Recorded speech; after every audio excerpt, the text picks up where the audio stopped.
Aujourd'hui, on annonce la protection d'un terrain de 202 hectares à Saint-André-d'Argenteuil. Une belle forêt feuillue qui se situe entre la rivière du Nord et la rivière des Outaouais.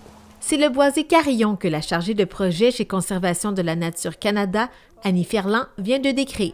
Cette forêt-là a été protégée pour le fait que c'est une forêt exceptionnelle, composée d'espèces rares à l'échelle du Québec, dont deux arbres qui s'appellent l'érable noir et l'orme-liège, qui ont des statuts de précarité, donc désignés menacés et vulnérables au Québec.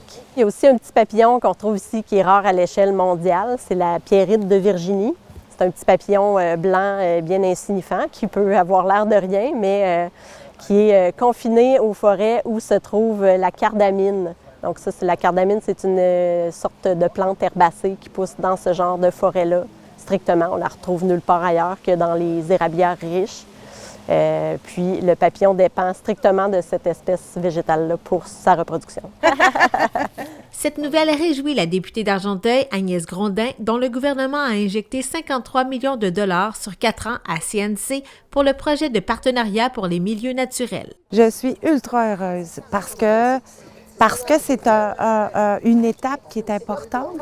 Au niveau du gouvernement, on a adopté un plan nature. En fait, le premier ministre s'est engagé à la COP 15 en décembre dernier de respecter le cadre mondial qui a sorti de cette COP-là. C'est des objectifs pour mieux protéger la nature. Et l'un des objectifs, c'est d'atteindre 30 de conservation du territoire québécois. Puis, on a déjà atteint 17 %. On l'a fait beaucoup dans le nord du Québec. Et là, l'attention, on doit la porter dans le sud du Québec. Bien, nous, ici, on est dans le sud du Québec.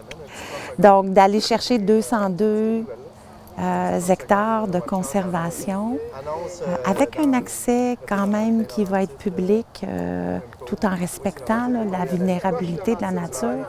Fait que le boisé de Carillon rentre dans ces objectifs-là tranquillement. Puis moi, je suis ultra heureuse de ça. Partenaire financier, le principal étant le gouvernement du Québec, qui a financé le projet à hauteur de 680 000 $. Un projet d'une envergure de 1,15 million total. Donc, plusieurs autres bailleurs de fonds privés sont venus s'ajouter à ça. Là, ce qu'on annonce aujourd'hui, c'est vraiment le volet acquisition. Le gouvernement fédéral y a également contribué à la hauteur de 15 000 $ en 2021. Par ailleurs, ce terrain compte environ 55 hectares de milieux humides. Des milieux humides qui jouent des rôles très importants, tant dans les séries d'inondations qu'on peut subir dans le secteur ici. Ils viennent jouer un rôle de régulation, les milieux humides, mais ils viennent aussi jouer un rôle de filtration. Oublions pas que le boisé de Carillon, là, on est comme... Il y a de l'eau qui s'en va dans la rivière des Outaouais, puis il y a de l'eau qui s'en va dans la rivière du Nord. Donc, les milieux humides jouent un rôle très important pour filtrer cette eau-là. Donc, c'est pour ça que c'est un milieu qui est exceptionnel, puis c'est pour ça qu'on se devait de le protéger. Sinon, un promoteur immobilier aurait eu d'autres plans pour ce terrain si l'on se fie à Annie Ferland. Le développeur était en démarche pour faire son projet de développement, qui était très restreint par la configuration du site, le fait qu'il y a 25 % de milieux humides. C'était très, très restrictif pour le développeur. Et quand même énergivore de faire un projet de développement dans un contexte comme ça. Donc, le ministère a référé le développeur finalement vers notre organisme pour voir si on ne pourrait pas s'entendre sur plutôt un scénario conservation avec transfert de droits de propriété vers conservation de la nature. Finalement, c'est ça qui a fonctionné. Conservation de la Nature Canada doit également s'entendre avec un groupe de véhicules tout-terrain qui passe présentement dans cette partie de la forêt. En ce moment, on est en discussion avec le club de VTT Les Montagnards du Nord. Donc, c'est un groupe vraiment aussi, ils nous ont aidés à faire des corvées de nettoyage, retrait de déchets. Ayant des véhicules aussi, ils peuvent beaucoup nous aider. Fait qu'on travaille en collaboration.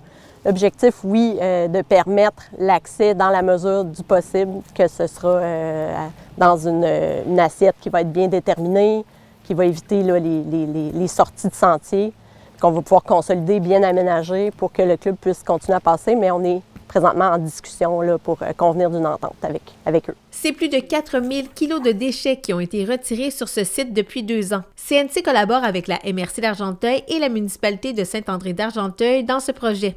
Le maire, Stephen Matthews, s'est d'ailleurs prononcé sur le sujet dans une vidéo créée par CNC. Je suis très, très content. Tu ne peux pas savoir comment c'est important pour moi et notre conseil et tous les gens de Saint-André. Puis j'imagine aussi pour les générations futures et pour le restant de la population de Québec pour avoir l'opportunité de voir qu'est-ce que vous faites ici. Le maire Matthews il était vraiment, je pense, très content de la vitrine que ça va offrir pour sa municipalité. Puis aussi une municipalité qui a beaucoup de milieux naturels. Bon, tu sais, je ne peux pas parler au nom du maire Matthews, là, mais ça va conférer une valeur au terrain aussi là, qui va être accrue. Donc, les terrains adjacents à un parc protégé vont se vendre beaucoup plus cher, étant donné que c'est garanti qu'il n'y aura jamais de voisins de ces terrains-là. Ça va toujours être une belle forêt. Donc ça peut être bénéfique finalement pour les municipalités dans lesquelles des projets comme ça s'implantent. Selon Annie Ferland, ce milieu protégé devrait être accessible au public d'ici l'année prochaine. Quand ça va être terminé, les gens vont pouvoir marcher sur des sentiers qui vont être bien aménagés, qui vont être agréables.